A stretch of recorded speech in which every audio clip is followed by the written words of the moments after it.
여러분, 하나님은 우리에게 주님을 통해서 분부하고 명령하기를 주 너희 하나님을 사랑하라 이렇게 말씀하셨어요.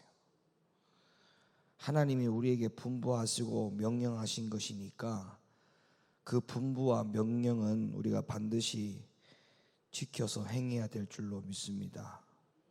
그래서 우리 모두가 하나님을 사랑하는 믿음의 성도들로 믿음 신앙생활을 반드시 해야 되는 겁니다.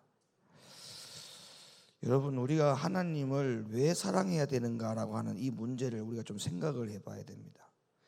그러니까 주님이 우리에게 왜 주 너희 하나님을 사랑하라라고 하는 이 명령을 왜 하셨는지, 질문이 굉장히 쉬운 것 같지만 이 질문을 우리에게, 이 명령을 우리에게, 주 너희 하나님을 사랑하라고 하는 이 명령을 하나님 우리에게 왜 하셨을까라고 하는 부분에 대해서 우리가 고민을 해본다면 모르겠습니다만은 거기에 대한 답을 여러분들이 즉각할 수 있을런지는 잘 모르겠어요. 너무나 당연한 것이기 때문에 주 너희 하나님을 사랑하라고 하는 주님의 명령이 별로 그렇게 신중하게 생각을 안 해도 될 문제라고 생각을 하진 않았는지 모르겠습니다. 오늘 이 밤에 여러분들이 이 문제를 좀 생각을 해봐야 돼요. 하나님이 왜 우리에게, 주님이 주 너희 하나님을 사랑하라라고 하는 이 명령을 왜 하셨는지를 우리가 여기에 대해서 생각을 하고 믿음 신앙생활을 하는 것과 여기에 대해서 생각을 하지 못하고 믿음 신앙생활을 하는 것은 하늘과 땅 차이입니다. 왜냐하면 하나님이 우리에게 무엇을 명령할 때는 반드시 이유가 있어요. 이 이유에는 어떤 목적이 있겠죠. 목적, 그죠?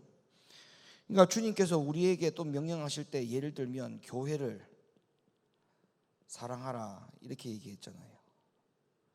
그래서 이 교회는 주님이 보충적으로 말씀하시기를 주님의 몸된 교회라고 말씀하고 있거든요. 그러니까 주님의 몸된 교회를 사랑하라 이렇게 말씀을 하셨어요. 그러니까 이런 모든 것에 대한 이유가 있단 말이에요. 이유가. 그러니까 교회를 왜 사랑하라 했는지, 그리고 왜 교회 안에서 성도들 간에 서로 우리가 사랑해야 되는지, 왜 자녀가 부모를 공경해야 되는지, 또 부모가 자녀들에게 왜 노엽게 하지 말아야 되는지, 이런 여러 가지들의 성경에는 그 명령들에 대하여 분명히 이유와 목적을 제시해 주고 있습니다. 그러면 주님이 우리에게 왜 주 너희 하나님을 사랑하라고 했을까? 우리가 이 부분에 대해서 좀 고민을 해봐야 돼요. 그게 너무나 당연하기 때문에 하나님이, 주님이 우리를 통하여 주 너희 하나님을 사랑하라 라고 말씀을 하셨다라고 생각을 하기에는 그거는 성경을 수박 걸닦기식으로 알고 믿는 신앙인 밖에는 되지 않습니다. 성경에는 여기에 대해서 분명히 답을 하고 있기 때문에 그 답을 여러분들이 염두를 해 두라는 의미에서 제가 질문을 던지는 거예요. 주 너희 하나님을 왜 사랑하라 했느냐 하면 이유가 있어요. 요한복음 14장 15절 말씀에 보면 주 너희 하나님을 왜 사랑해야 되는지에 대한 이유가 나옵니다. 읽어주시죠. 너희가 나를 사랑하면 나의 계명을 지키리라. 바로 이것 때문에 주 너희 하나님을 사랑하라고 한 거예요. 주 너희 하나님을 사랑하라고 하는 이유가 뭐라고요? 이유가, 그렇죠, 뭐를 할 수가 있기 때문에, 우리가 계명을 지킬 수 있기 때문에. 여러분이 계명을, 하나님의 계명을 지킬 수 있는 힘이 어디서 나오느냐 하면 주 너희 하나님을 사랑할 때에 이 계명을 지킬 수 있는 힘이 나오는 거예요. 힘. 하나님을 사랑하는 것이 없으면 계명을 지킬 수 있는 어떤 이유도 없습니다.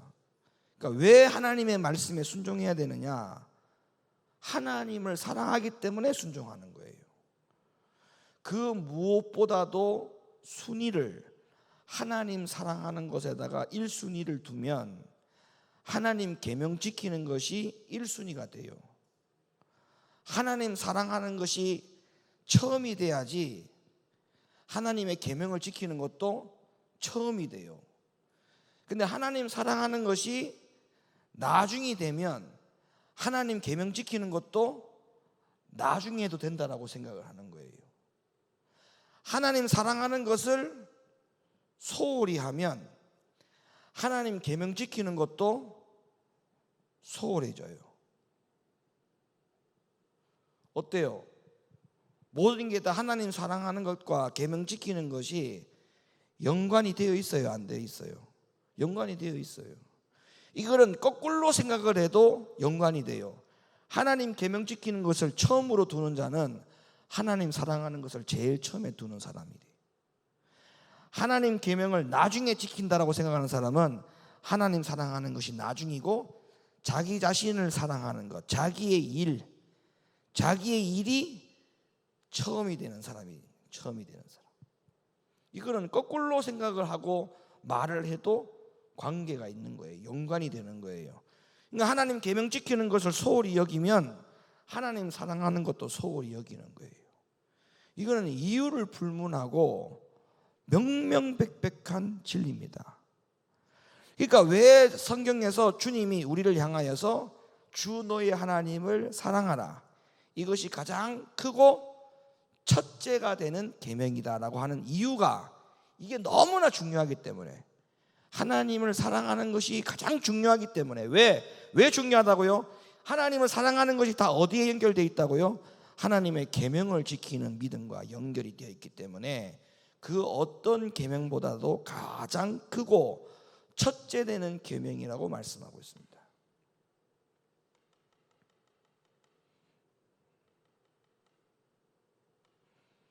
여러분, 일주일 동안 살아오면서 우리가 여기에 대해서 소홀히 하지 않았습니까? 여기에 대해서 이게 내 인생의 내 시간의 처음이 되었습니까? 내 인생의 내 시간에 하나님 사랑하는 것을 소홀히 하지는 않았습니까? 내 일이 먼저고 하나님 사랑하는 것이 나중에 되지는 않았습니까? 그런 것들을 오늘 이 밤에 말씀을 들으면서 생각을 하고 그 부분에 대해서 지키지 못한 부분들이 있다면 오늘 이 밤에 기도해야 여러분들이 오늘 이 예배가 하나님 앞에 연락이 되는 거예요. 오늘 이 부분에 대해서 생각지 아니하고 하나님 앞에 회개하지 아니하고 결단하지 아니하면 오늘 이 예배가 하나님 앞에 산 자의 예배가 되지 않고 또한 죽은 자의 예배가 되는 거예요. 여러분의 예배를 이 귀한 시간에 하나님 앞에 드리러 와가지고 죽은 자의 예배가 되지 않기를 바랍니다. 산 자의 예배자가 하나님 앞에 예배드리는 시간이 되었으면 좋겠어요. 그래서 하나님을 사랑하라고 하는 그 이유는 하나님을 사랑해야 계명을 지킬 수 있는 일이기 때문에 하나님을 사랑하는 거예요. 그러니까 너무나 당연한 신앙인의 자세로서 하나님을 사랑하면서 신앙생활하는 것은 너무나 당연한 지조이기 때문에 우리가 이렇게 그냥 대수롭지 않게 생각하는데 이거는 너무나 중요한 문제예요. 가장 크고 첫째 되는 계명이라고 한 이유를 아시겠죠? 이게 안 되면 아무것도 안 돼요. 이게 안 되면. 그래서 주 너의 하나님을 진심으로 사랑하라고 하는 것은 너무나 중요한 거다. 중요한 거다. 중요한 거다. 여러분, 남녀 간의 사랑도 마찬가지예요. 여러분, 사랑을 노력만 해서 된다라고 하면 여러분, 그 사랑은 얼마나 힘들고 고달픈 사랑이겠습니까? 맨날 첫날 안 되는 걸 갖다가 노력을 해서 그 상대를 사랑하면서 그 사랑을 유지해가는 것만큼 힘들고 고달픈 게 어디 있어요? 그러나 특별한 노력을 하지 않아도 서로와 서로 간에 있어서 마음이 진심으로 사랑하는 마음이 있다면 그 사랑은 오래갑니다. 오래가. 그리고 그 사랑은 변함이 없는 사랑이 되고 그 사랑은 지속적인 사랑이 되는 거예요. 근데 마음에서 이미 떠나 마음이 사랑하는 마음이 없는데 노력만 가지고 사랑한다? 그런 사랑은 이루어질 수 없는 사랑입니다. 그러니까 마찬가지예요. 여러분, 하나님을 사랑하라고 할 때 이 사랑하는 이 마음이 정말 진심으로 성경에서 말하고 있는 주 너의 하나님을 사랑하라라고 하는 그 의미를 내 마음속에 깊이 새기고 진정으로 하나님을 사랑하는 마음이 없이 교회에 와가지고 자기가 맡은 사명을 감당하는 것이 곧 하나님을 사랑하는 것이라고 여기는 그 자체가 바로 노력해서 하나님 사랑하는 것과 같은 일맥상통한 이야기입니다. 그거는 고달픈 사랑이에요. 여러분, 교회에서 자기가 맡은 사명 감당이 곧 하나님 사랑으로 연결해 놓는 사람은요, 사명 감당이 될 때마다 하나님 사랑하는 것과 사명 감당이 안 될 때는 하나님을 덜 사랑하는 것으로 연관이 된다면 그 사람 신앙생활 오래 못 갑니다. 오래 못 가요. 그리고 주일날 교회 와가지고 자기가 맡은 사명이 뭔가 삐그덕거리고 뭔가 매끄럽지 않고 그날따라 주일날 뭔가 사명 감당하는 것에서 굉장히 불평불만이 있으면요, 그날 온종일 예배는 엉망진창이 되고 믿음 신앙생활은 엉망진창이 되고 그 주일날 귀한 예배가 엉망진창이 되니까 일주일의 삶이 다 엉망진창이 되는 거예요. 그래서 저는 부사역자 생활을 오랫동안 하면서도 내가 늘 느껴왔던 게 뭐냐 하면, 교회 안에 이 성가대가 굉장히 은혜로울 때는 은혜로운데 성가대가 은혜롭지 못할 때는 교회 전체 분위기가 은혜롭지 못하는 것들을 제가 많이 경험했어요. 그래서 저는 앞으로 내가 교회를 개척하거나 내가 내 목회를 할 경우에는 내 목회의 일생에는 성가대 없다. 성가대 없다. 여러분, 말이야 바른 말이지 어느 교회나 다 마찬가지입니다. 성가대 안에 있는 성가대 대원들이 그 교회 안에 가장 좋은 일꾼들 거기다 다 모아놨어요. 젊고 능력도 좀 되고, 은사와 달란트도 몇 가지씩 되고, 이런 사람들 거기다가 다 끌어모아놨어. 근데 이런 분들이 거기다 다 끌어모아놓는 게 중요한 게 아니고, 거기서 성가대에만 올인을 하고 나머지 교회 일들은 아예 손도 안 대. 그러니까 교회가 한쪽으로 뭔가 바짝 치우쳐 있으면서 그 성가대가 은혜로운 거하고 성가대가 은혜롭지 못한 것에 따라서 교회 전체 분위기가 좌지우지하는 모습을 많이 봤다 이 말이에요.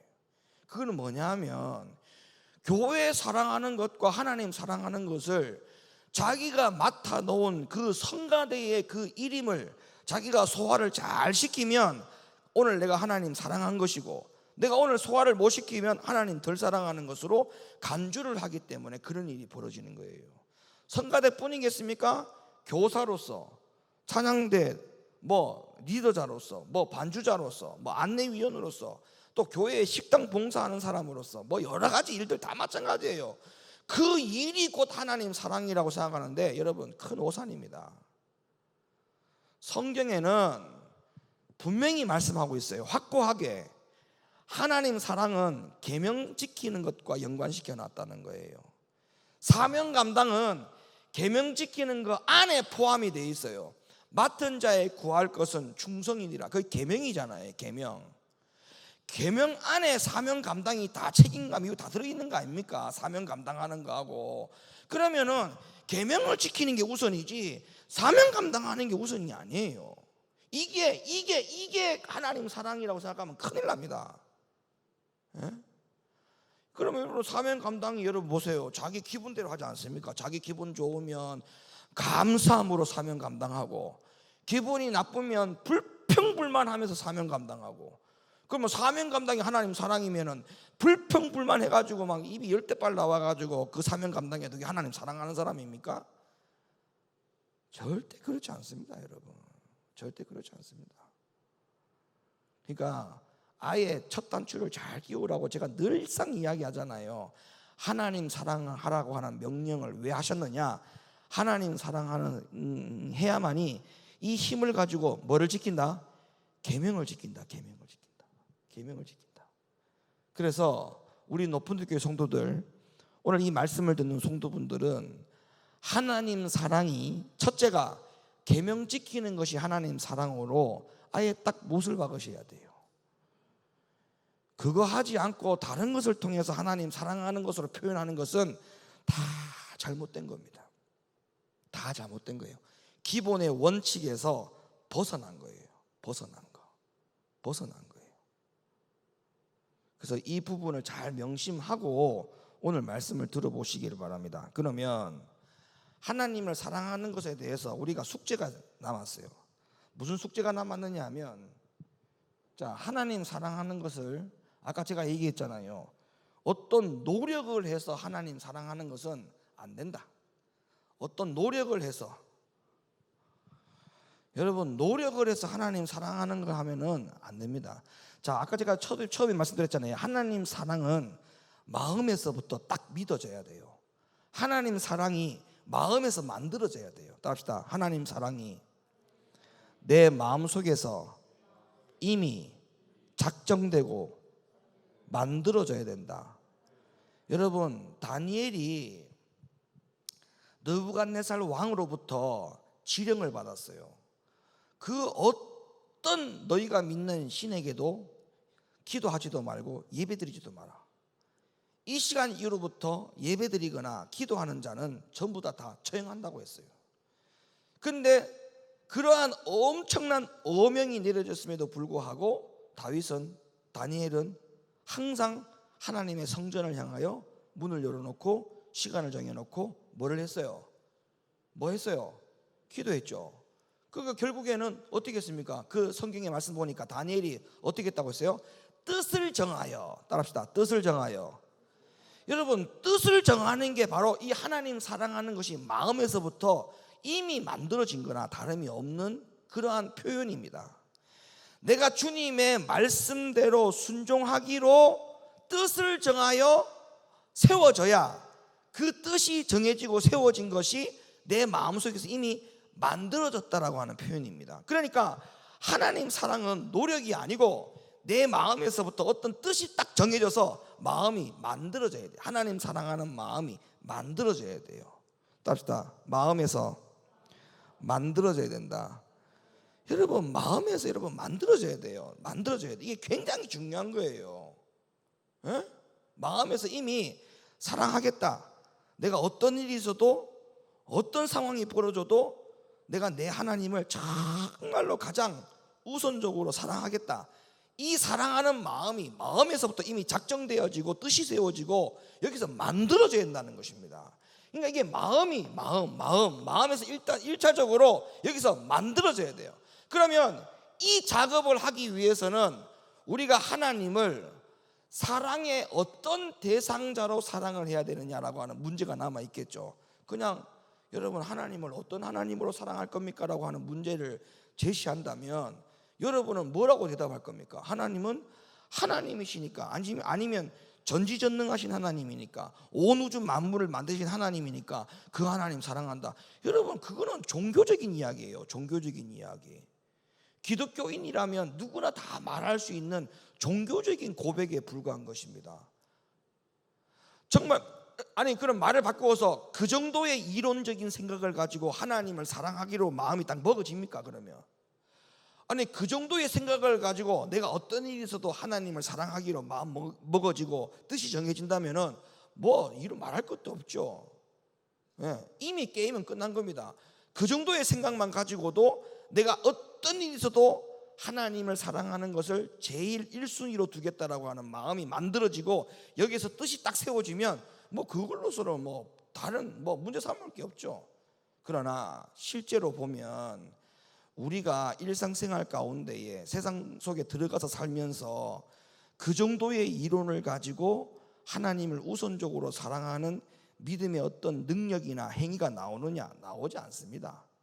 결과적으로 보면 모두 다 내 일이 1순위고 하나님의 일이 2순위예요. 2순위.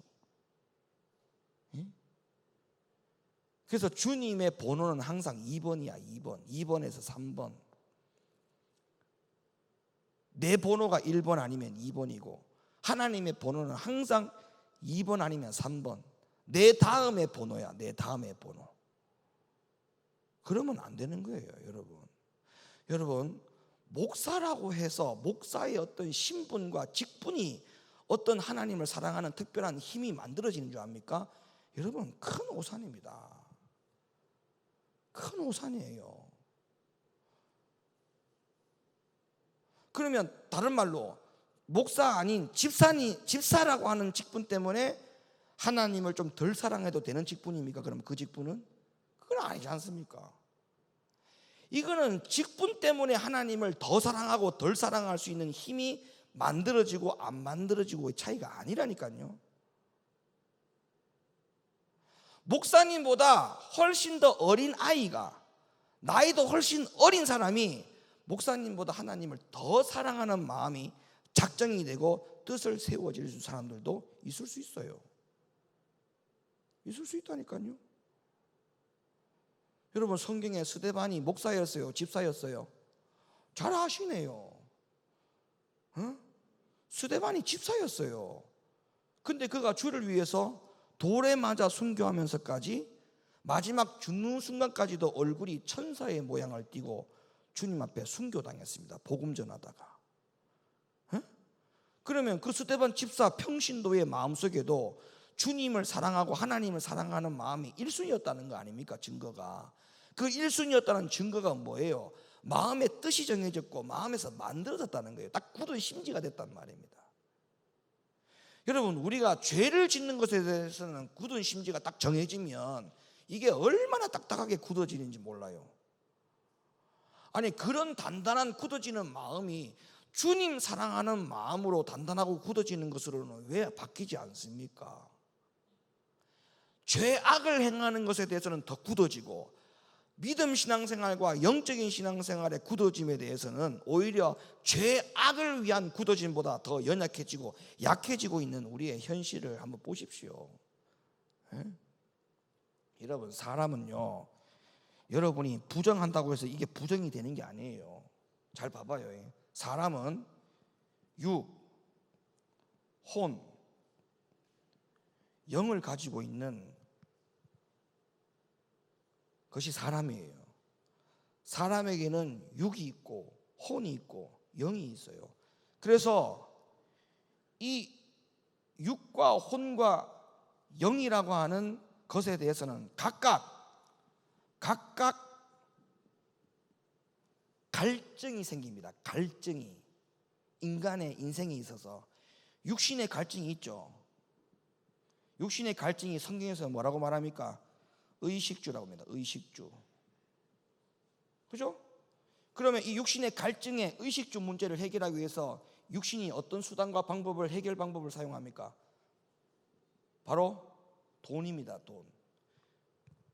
이 갈증을 해결하기 위해서는 반드시 육신의 갈증이 의식주의 문제가 생겼는데, 이 의식주의 문제를 해결하기 위해서 수단과 방법을 사용하는 것이 뭐라고요? 돈이에요.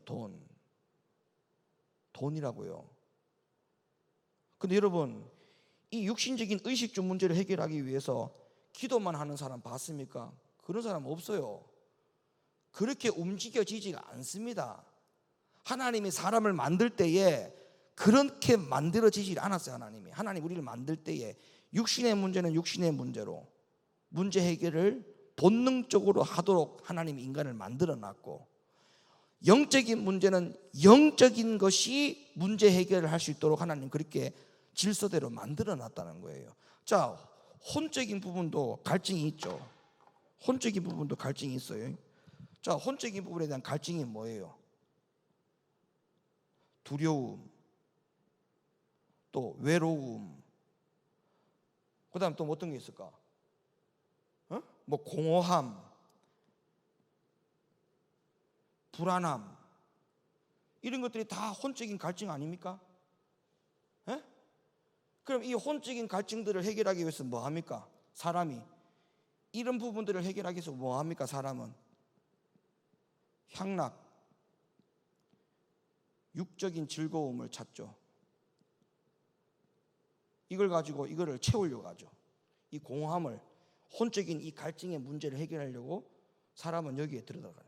여러분, 이게 요한복음의 4장에 보면 사마리아의 여인에 대한 이야기가 이 세 가지 육적, 혼적, 영적인 갈증의 문제를 해결하기 위한 사마리아 여인의 모습이 나오는데, 요한복음 4장에 보면 이 문제에 대한 답이, 키의 열쇠가 다 거기 있기 때문에 제가 이 말씀을 드리는 거예요. 자, 그리고 사람은 또 영적인 존재죠. 영의 갈증이 있죠. 영의 갈증. 응? 그럼 이 영의 갈증은 어떻게 해결하느냐? 여기에 대한 수단과 방법이 뭐냐 하면 바로 성령 충만, 신령한 예배, 기도 생활, 이런 것들이 이 영적인 갈증을 해결할 수 있는 유일한 해결 방법입니다. 예? 자, 요한복음 4장에 보면 사마리아 여인이 육신적인 이 의식주의 문제를 가지고 해결하기 위해서 사마리아 여인이 물동이를 들고 날마다 어디를 갔다? 우물을 찾아갔어. 물동이를 매일매일 물동이를 들고 우물에 갔다가 또 물을 길러다 놓고 또 다시 물을 갖다가 우물에 물을 길러다가 또 다시 갖다 놓고 물동이를 하루에도 손에 놓는 날이 없었어요. 육신적인 문제를 해결하려고. 응? 근데 이 육신적인 것과 혼적인 문제가 또 사마리아 여인이 이 혼적인 문제에 두려움, 외로움, 공허함, 불안 이런 것들을 해결하기 위해서 남자 몇 명을 갈아치웁니까? 6명을 갈아치우잖아요. 혼적인 이 공허함을 해결하기 위해서 남자가 6명이었어요. 그래도 문제 해결이 안 돼. 그래서 이 사마리아 여인이 물동이를 날마다 손에 들고 우물을 길러러 가도 해결이 안 돼. 남자를 6명이나 뒀는데도 만나보고 교제하고 결혼했다가 이혼했다가 해도 그 문제가 해결이 안 돼. 그런데 어느 날 누구를 만났어요? 예수님을 만났어요. 그때 이 사마리아 여인이 소리를 칩니다. 너희들아, 우물가로 다 나오라. 우물가로 다 나오라. 그리고 그 요한복음 4장에 보면 기가 막힌 단어가 나오죠. 그렇게 손에 쥐고 다녔던 물동이를 버려두고. 물동이를 어떻게 한다고? 버려두고. 이 말은 뭐예요? 물동이를 버려뒀다는 말은 육신적인 것과 혼적인 것에 대해서 더 이상 본인이 의미를 두지 않았다. 의미를 두지 않았다. 돈도 많이 벌어보고 또 돈을 벌어서 의식주 문제를 해결하려고 그렇게 부단히 애를 쓰고 노력을 해봤지만 그렇게 벌면 끝나는 줄 알았더니 그 위에 또 다른 목표가 생기잖아요. 끝이 없어요. 육신의 문제를 해결하기 위해서는 끝이 없습니다. 그리고 혼적인 문제를 해결하기 위해서 남자를 6번이나 교체를 해봤는데도 외로움이 해결이 안 돼. 근데 나중에 주님을 만나고 난 다음에 이런 모든 것들이 다 버려두사 내려놓고 주님 만나러 간 거예요. 주님 만나러 간 거예요. 주님 만나러. 응? 그러니까 여러분, 성경에 기록된 것이 여러분 생명의 말씀 아닙니까? 성경에 기록된 것이 생명 아닙니까? 생명. 그런 모든 사건 하나하나가 기록된 것이 오늘날 우리들 이 시간까지, 이날 이 시간까지 그 말씀들이 기록이 돼서 우리에게 그런 주는 이야기들이 왜 주는 걸까요? 교훈이 있다니까. 교훈이.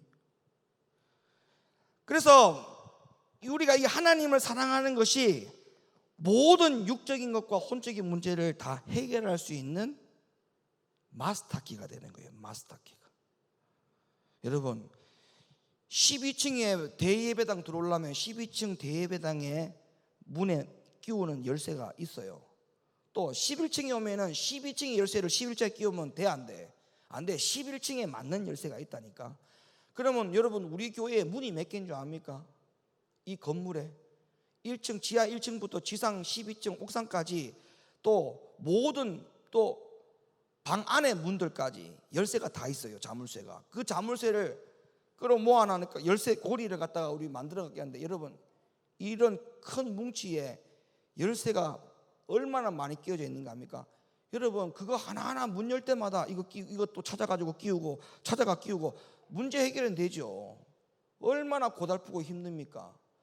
근데 그거를 한 방에 해결할 수 있는 게 뭐냐? 마스터키예요. 이 키 하나를 가지고 다니면 어디 문이든 다 열려. 여러분, 우리 문제가 바로 그런 문제예요. 육적인 문제, 혼적인 문제가 각각 다 다르고 이 문제를 해결하기 위해서 각각 해결에 대한 대책의 방법이 다 다르게 적용되는 것이지만, 이 모든 문제의 갈증을 해결할 수 있는 유일한 마스터키가 뭐냐면 영혼의 문제가 해결이 되면 돼. 다시 말하면 주님 만나면, 사마리아 여인이 주님을 만났을 때에 육신적인 것과 혼적인 문제가 다 해결됐잖아요. 하나님 사랑하고 계명 지키면 모든 문제가 해결이 되는데, 이거를 하지 않고 다른 것을 자꾸 하면 고달픈 인생이 되는 겁니다. 고달픈 인생. 예? 믿음 신앙생활도 실패, 육신적인 삶도 본인이 부단히 산다고 노력한다고 해봤지만 항상 거기가 그 자리야. 항상 똑같은 자리. 여러분 그걸 볼 때마다 여러분 뒤에 그냥 아주 싸늘한 느낌이 들 정도로 정신이 바짝 들어야 됩니다. 그게 여러분 광야 생활했던 이스라엘 백성들하고 다를 바가 뭐 있습니까?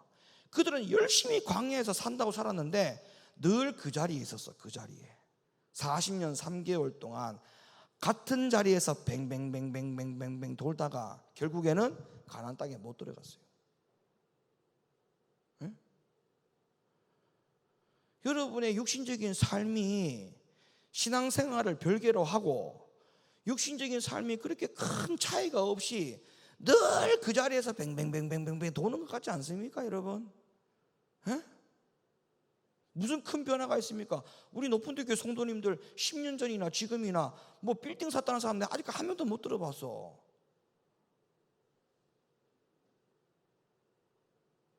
아니 보세요. 그럼 늘 그 자리잖아. 뱅뱅뱅 돌잖아. 그런데 여러분 그 인생을 가지고 성공한 인생이라고 말할 수 있습니까? 내가 참 잘 살고 있다라고 말할 수 있습니까? 아니에요. 내가 지금 잘 살고 있다, 내 인생이 성공했다라고 하는 것에 대해서는 어디에 들어가야 그 말을 할 수 있느냐 하면 영적인 삶으로 성장할 때 그 사람의 인생이 성공했다라고 말하는 거예요. 다시 말하면 주님을 진정으로 만난 사람은 그 인생 성공한 겁니다.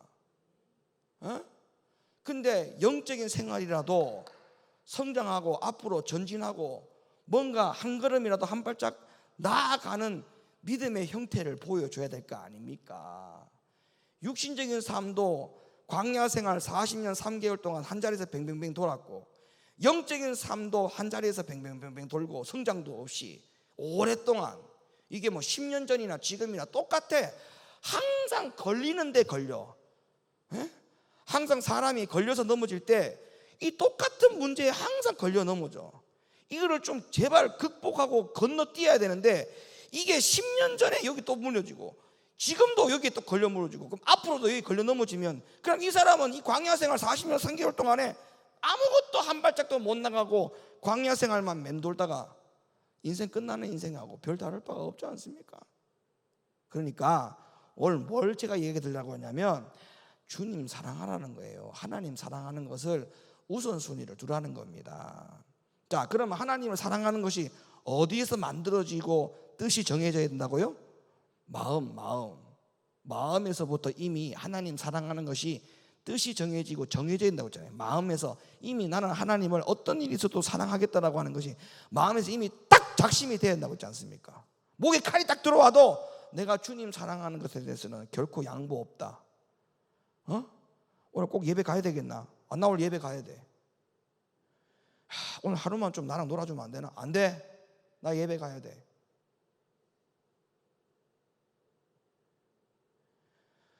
마음에 작정이 되고 작심된 사람은요, 변함이 없어야 됩니다. 변함이. 어떤 일에서도 변함이 없어야 돼요. 여러분, 지금 여러분들 제가 하는 이야기들이 한 번씩 여러분에게 던지는 말들을 절대 가볍게 여기지 마세요. 여러분, 2030년도가 올해 지금 몇 년도입니까? 지금 22년도죠. 2030년 되려면 몇 년 남았습니까? 몇 년 남았어요? 8년 남았어요. 여러분이 8년이 긴 줄 압니까?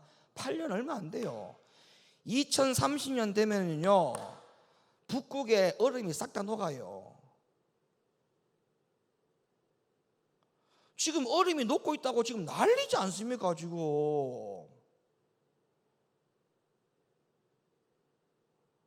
2030년도에 북극에 남극에 얼음이 없어요. 싹 다 녹아요. 여러분, 구약 성경에 노아의 홍수 사건으로 물이 싹 온 세상의 지면을 다 덮었다고 성경은 말하고 있죠. 그래요, 안 그래요? 그러면 여러분 생각해 보세요. 그 물들이 다 어디 갔다고 생각합니까? 물이 빠져나가면서 그 물이 다 어디 갔다고 생각합니까?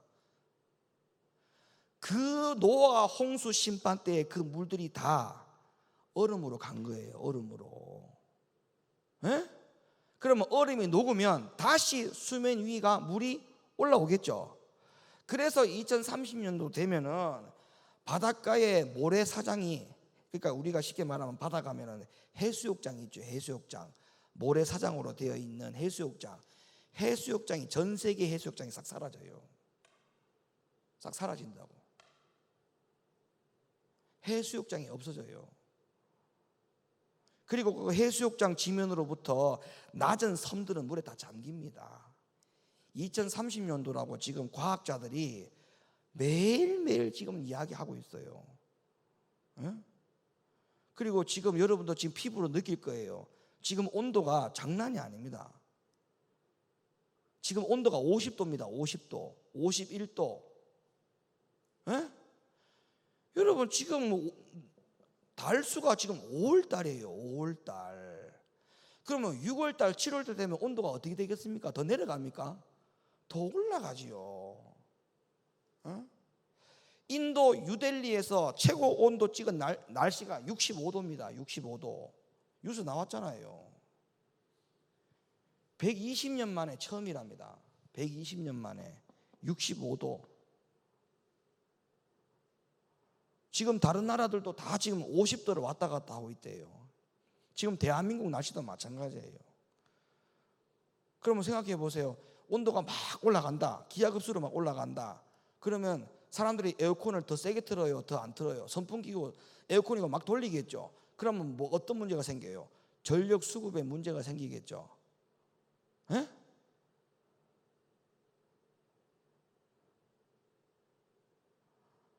전기가 딸려가지고 에어컨 못 돌려요. 그러니까 이 세상의 모든 질서가 엉망진창이 지금 되고 있습니다. 엉망진창. 우리가 아무리 힘쓰고 최선을 다하고 노력을 해도 안 되는 범위가 있어요. 왜? 안 되는 범위가 왜 안 되느냐? 하나님이 그렇게 일을 해가기 때문에 사람이 하나님의 일을 이길 수가 없습니다. 계획을. 하나님의 계획을 꺾어서 우리 마음대로 갈 수가 없어요. 하나님이 지금 세상을 그렇게 끌고 간다는데 우리가 어떻게 이깁니까? 지금 금리 올라가는 거 보십시오. 이거 방법이 없잖아요. 이거 방법이 없어. 어? 아무리 힘들고 노력해봐도 이자가 막 올라가기 때문에 돈 벌어가지고 이자 갖다 준다고 지금 정신이 없습니다. 이자 갖다 낸다고. 어? 지금 이 정도 금리면은요, 1억을 은행에서 빌리면은 80만 원이 매월 올라가요. 80만 원이. 1억을 빌린 사람이라면 80만 원이 매월 지금 더 올라가요. 그 금액이. 1억을 빌린다면. 그러니까 뭐세요? 뭡니까? 우리가 할 수 있는 게 이게 한계가 있다니까, 이게. 에? 그러니까 뭐 해야 됩니까? 우리 정신 바짝 차려야 돼요. 이거는 그냥 물 흘러가는 대로 살 수밖에 없어.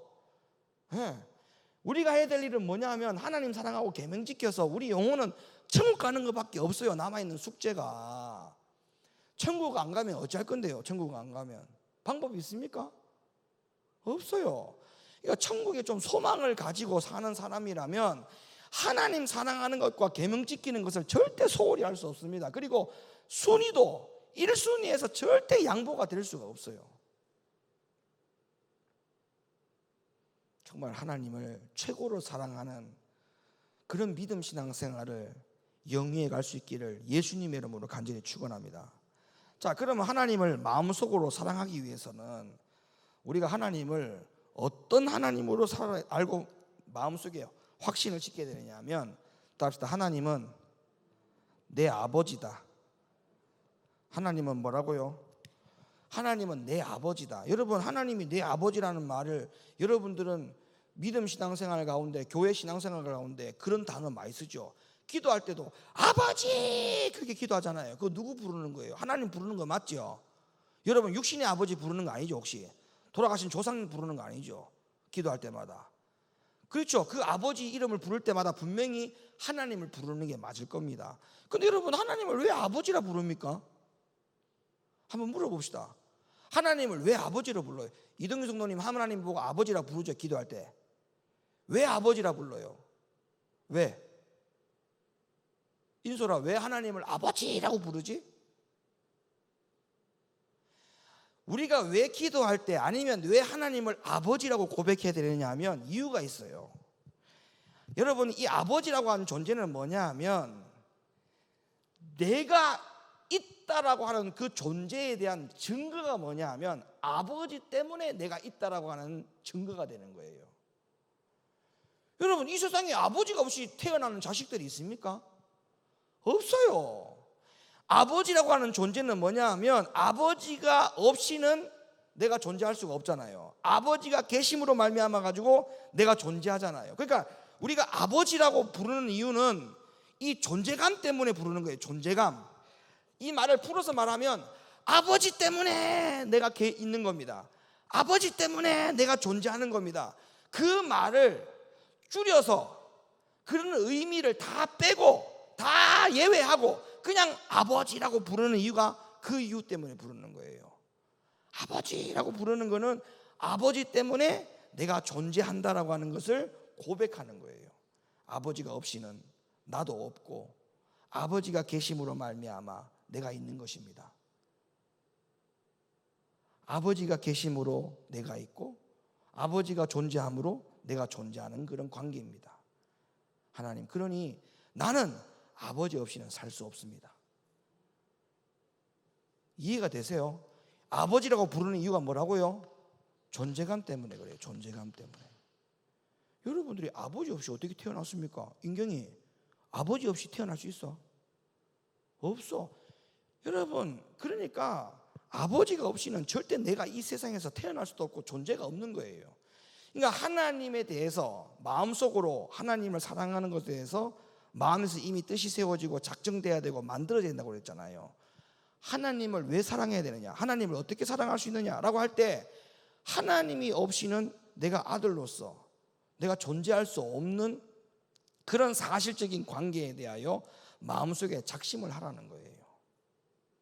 자, 사도행전 17장 28절 29절 말씀 읽어보세요. 그런 말씀 있나 없나? 우리가 그를 힘입어 살며 기동하며 있느니라. 너희 시인 중에도 어떤 사람들의 말과 같이 우리가 그의 소생이라 하니 이와 같이 신의 소생이 되었은즉 신을 금이나 은이나 돌에다 사람의 기술과 고안으로 새긴 것들과 같이 여길 것이 아니니라. 보세요. 우리가 누구의 소생이라고요? 우리가 누구의 소생이라? 우리가 누구의 소생이라? 성경 말씀이 뭐래서 28절에 보니까 우리가 누구의 소생이라? 그의 소생이라 하니. 예? 그러니까 하나님 아버지 때문에 사는 존재라는 거예요, 성경에서는. 그런데 우리가 어떻게 하나님 아버지를 사랑하는 마음이 마음속에 어떻게 작심이 안 되고 작정이 안 될 수가 있습니까? 자, 그래서 하나님은 우리를 자녀라고 했고 하나님이 우리를 내가 너를 낳았다 이렇게 말하는 이유가 바로 이것 때문에 있는 거예요. 자, 성경을 가볼까요? 요한복음 1장 12절 13절. 영접하는 자, 곧 그 이름을 믿는 자들에게는 하나님의 자녀가 되는 권세를 주셨으니 이는 혈통으로나 육정으로나 사람의 뜻으로 나지 아니하고 오직 하나님께로서 난 자들이니라. 아멘. 우리가 누구로부터 났다고요? 하나님께로부터 난 자다. 그러니까 여러분, 하나님이 없이는 우리는 절대 천국의 백성의 자녀가 될 수가 없어요. 하나님의 자녀가 될 수 없다고요. 그러니까 하나님 아버지를 왜 사랑해야 되느냐? 그분이 없이는 내가 하나님의 아들의 백성이 될 수가 없기 때문에. 여러분, 그 사실만 우리가 정말 진심으로 우리가 느끼는 사람은 마음속에서 하나님 사랑, 하나님과 내가 하나가 된다라고 하는 그 영적인 믿음의 욕심이 내 마음속에 작심이 안 될 이유가 없습니다. 안 될 이유가 없어요. 네, 안 될 이유가 없어요.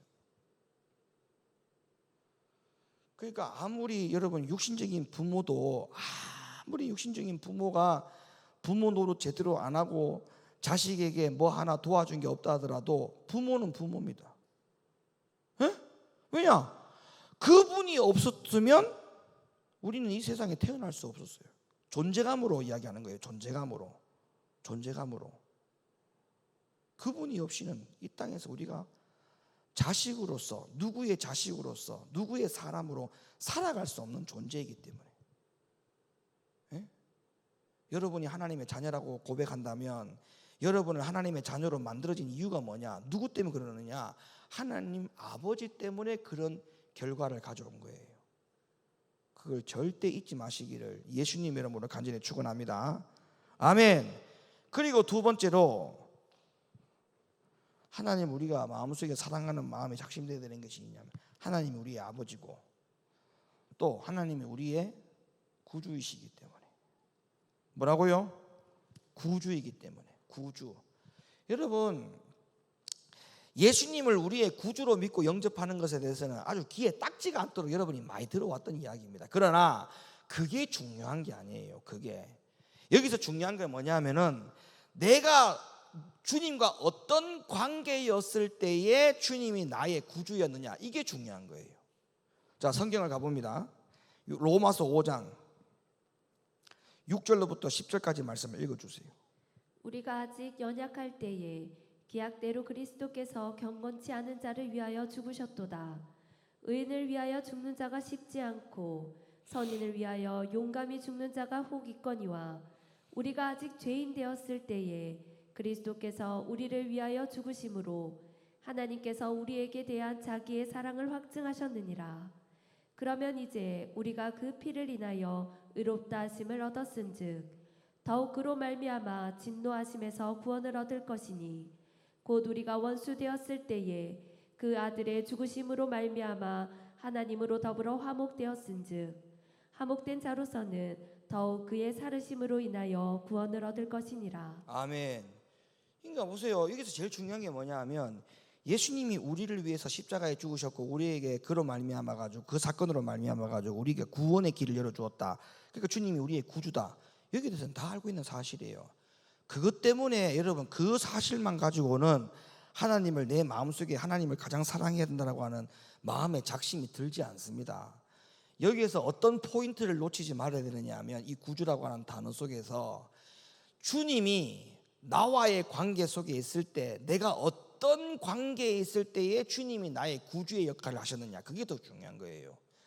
성경에 지금 눈으로 봐서 확인을 했습니다만은, 주님과 내가 어떤 관계였을 때에 주님이 나에게 구주의 역할을 해주셨냐면, 원수였을 때. 내가 주님하고 무슨 관계였을 때? 원수의 관계였을 때. 또 우리가 주님께 뭐였어요? 죄인이었잖아요. 죄인의 관계였을 때에 주님이 우리에게 구주가 되셨다. 이게 놀라운 포인트라는 거예요. 여러분 스스로도 한번 생각해 보세요. 여러분, 다른 사람의 죄를 내가 뒤집어 쓰고 구치소나 교도소에 가가지고 무기징역으로 살 사람이 있습니까? 손들어. 나는 내 친구를 위해서 무기징역으로 내가 죄를 다 대신 뒤집어 쓰고 평생을 내가 살려면 산다. 손들어. 이 세상에 단 한 사람도 없습니다. 아니, 무기징역으로 살라 해도 못 사는데, 주님은 우리와 내가 원수의 관계였고 죄인의 관계였음에도 불구하고 원수였던 나, 죄인이었던 나를 위해서 주님이 십자가에 대신 죽으셨다. 그러면 이 사실관계에 구주의 역할을 해주신 주님은 대단한 분 아닙니까? 이 구주를 생각하면 내 마음속에 하나님을 사랑하는 마음이 확정이 될 수밖에 없죠. 왜? 아니, 여러분들도 평생 인생에 있어서 딱 한 번 큰 은혜를 입었을 때 그 사람의 은혜를 평생 가지고 가지 않습니까? 여러분은 인생에 있어서 단 한 번도 다른 사람에게 은혜를 안 입어봐서 모르시구나. 저는 그런 기회가 참 많았어요. 제 인생에 있어서. 참 인생의 위기, 엄청난 고비가 있을 때마다 정말 저에게 큰 은혜를 주신 분들이 참 많아요. 저는 신학교 과정이 목사가 되고 목회를 하는 데 있어서 중요한 과정 아닙니까? 신학의 과정이 없었더라면 목사가 될 수가 없어요. 그죠? 그런데 신학교 다닐 때 참 저희가 제일 가난했거든요. 저희 어머니가 진짜 가난했어요. 저를 도와줄 수 없는 상황이었어요. 저희 어머니가. 그때는 우리 어머니가 집사였는데 그냥 조그마한 분식집 식당 6병짜리 칼국수 팔아가지고 빚 갚는다고 정신이 없어가지고 아들 공부하는데 대학교 공부하는데 단돈 10원짜리 하나 못 도와줬어요. 제가 다 돈을 벌어가지고 대학교 공부를 하고 대학원 공부를 하는데 맨날 학교에서 학사 경고를 항상 한 학기도 빠지지 않고 매 학기 때마다 학사 경고야. 학사 경고도 1차, 2차, 3차가 있어. 근데 3차까지 받아갖고 안 내잖아요. 그럼 바로 퇴학 조치다. 퇴학 조치. 근데 저는 항상 학사 경고도 3차까지 받았어. 3차까지. 아주 충만하게 받았어. 학사 경고를. 그래가지고 예를 들어서 내일 모레가 3차 경고다. 내일 모레까지 등록금 내지 않으면은 이제 학교에서 퇴학 조치한다고. 학사 경고가 3차까지 날라와요. 그러면 저는 고민하다가 어떻게 할 방법이 없잖아요. 그래가지고 제가 머릿속에 해결하는 방법이 뭐냐. 학교에서 돈이 제일 많은 사람이 누굴까 한번 생각해 봤어. 총장이 제일 돈이 많겠네. 총장이. 학교에 대학교 총장만큼 돈 제일 많은 사람이 어디 있어. 그래서 총장실에 갔어요. 총장실에. 학교 총장실에 가가지고. 그리고 총장실에 가면 없잖아요. 그럼 비서한테 그래요. 총장님 몇 시에 들어오냐 물어보고 몇 시에 들어온다. 그러면 30분 전부터 그 총장실 앞에 가만 기다리고 있어요. 그러면 어림없이 딱 와. 어김없이 와. 그럼 총장실 따라 들어가가지고 누구냐 이렇게 하면 그 당시에는 내가 참 어렸을 때니까 이제 20살 때 아닙니까? 21살 때. 누구냐 그러면 신학과 1학년 김남성입니다. 왜 왔냐? 총장님 돈 주세요. 총장님이 지갑 꺼내가지고 10,000원짜리 하나 주더라고. 돈 달라고 하니까 용돈 필요한 줄 알고 밥값 필요한 줄 알고 10,000원짜리. 그 10,000원짜리 주길래 총장님한테 총장님 이 돈은 필요 없어요. 그럼 무슨 돈? 학비 좀 주십시오. 뭐라고? 학비? 학비 주십시오. 그 다음이 최고 웃겨. 총장님이 학비를 안 도와주시면은 저는 평생 죽을 때까지 침례 교단을 저주할 겁니다. 그랬어요. 내가 침례 교단을 평생 내가 원망하면서 살겠다고 그랬어. 그때 흑인 이름이 흑인 총장이야. 난 처음에 학교 가가지고 1학년 신학교 들어가가지고 총장 이름이 흑인이라고 하길래 나는 아프리카 사람인 줄 알았어. 근데 흑인이 그 흑인이 아니고 성이 허시야. 허시. 긴. 참 저는 이 흑인 총장님 하면은 지금도 저는 막 가슴이 뭉클합니다. 제가 이 총장님이 없었더라면 저 신학교 졸업 못했어요.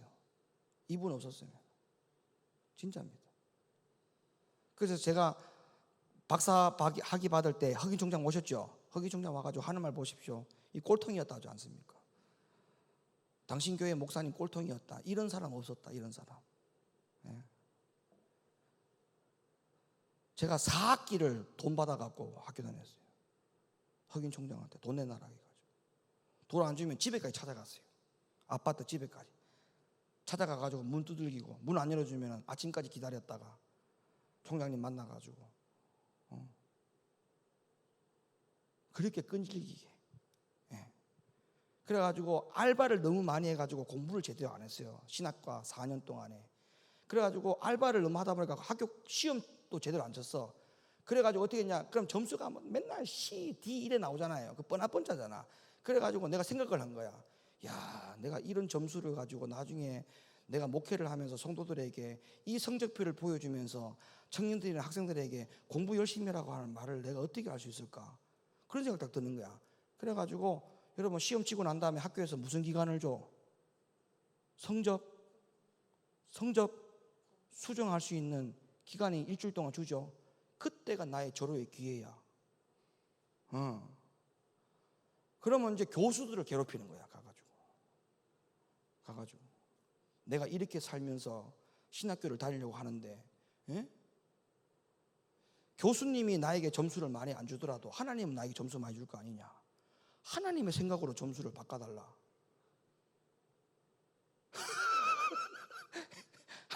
하나님의 마음과 하나님의 생각과 하나님의 마음으로 점수를 바꿔달라.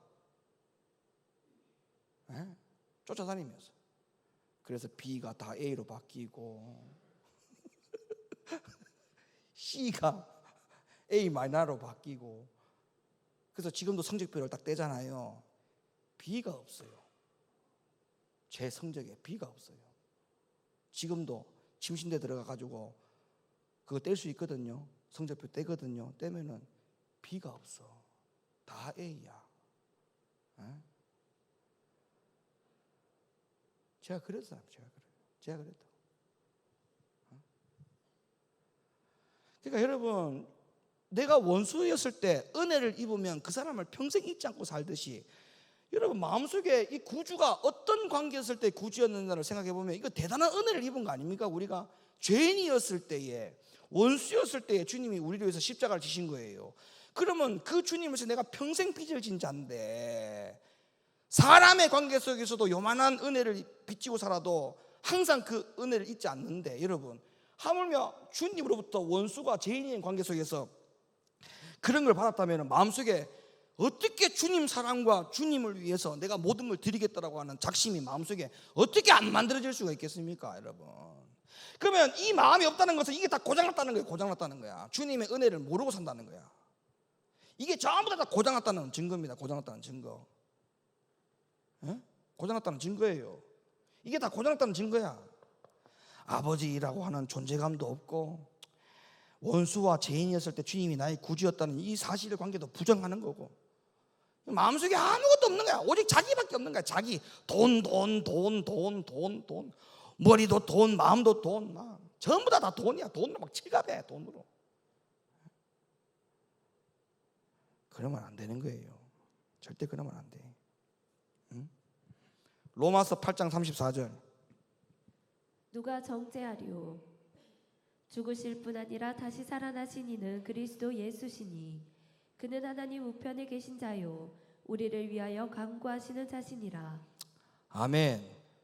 할렐루야. 여러분 오늘 잘 기억하셔야 돼요.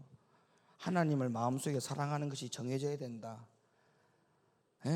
뜻이 정해져야 된다. 굳어져야 된다. 왜 사랑해야 된다고? 하나님을 왜 사랑하라고요? 사랑해야 되는 이유는 계명을 지켜야 된다. 그러면 사랑해야 되는 게 중요하잖아요. 사랑해야만 계명 지킬 수 있는 거니까. 그러면 사랑하려면 두 가지 얘기했어요. 하나님을 뭐로? 아버지로. 이 아버지로 생각하라는 것은 내가 아들로서의 존재감 때문에, 존재감. 또 하나님을, 예수님을 구주로. 근데 어떤 구주냐가 중요한 거예요. 어떤 구주. 이 구주가 만들어질 때, 이 구주라고 하는 우리가 혜택을 입었을 때 여기에 주님과 나와의 관계가 뭐였다? 원수였다. 죄인이었다. 그런데 원수였던 죄인이었던 나를 위해서 주님이 십자가에 죽으셨다. 이거는 대단한 은혜를 입은 거죠.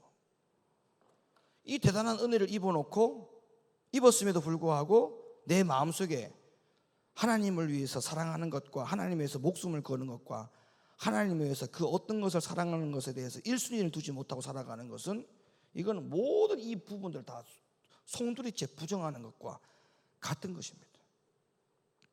정말 이거는 어리석은 거고 미련한 거예요. 이렇게 살지 않기를 예수 그리스도 이름으로 간절히 축원합니다. 이렇게 살면 안 돼요. 정말 이 두 가지 잊지 마세요. 아버지가 계심으로 내가 있는 것입니다. 아버지가 계심으로 내가 아들인 것입니다. 이 존재감. 그리고 우리는 구주라고 하는 이 엄청난 은혜를 입었다. 이거를 생각하고 믿음 신앙생활을 하면서 하나님을 사랑하는 일에 게을리지 않고 하나님을 사랑하는 일에 최우선으로 하고 마음에 작심을 하고 결심을 하시기를 예수님의 이름으로 간절히 축원드립니다. 기도합니다. 걸어가신 아버지 하나님 감사합니다.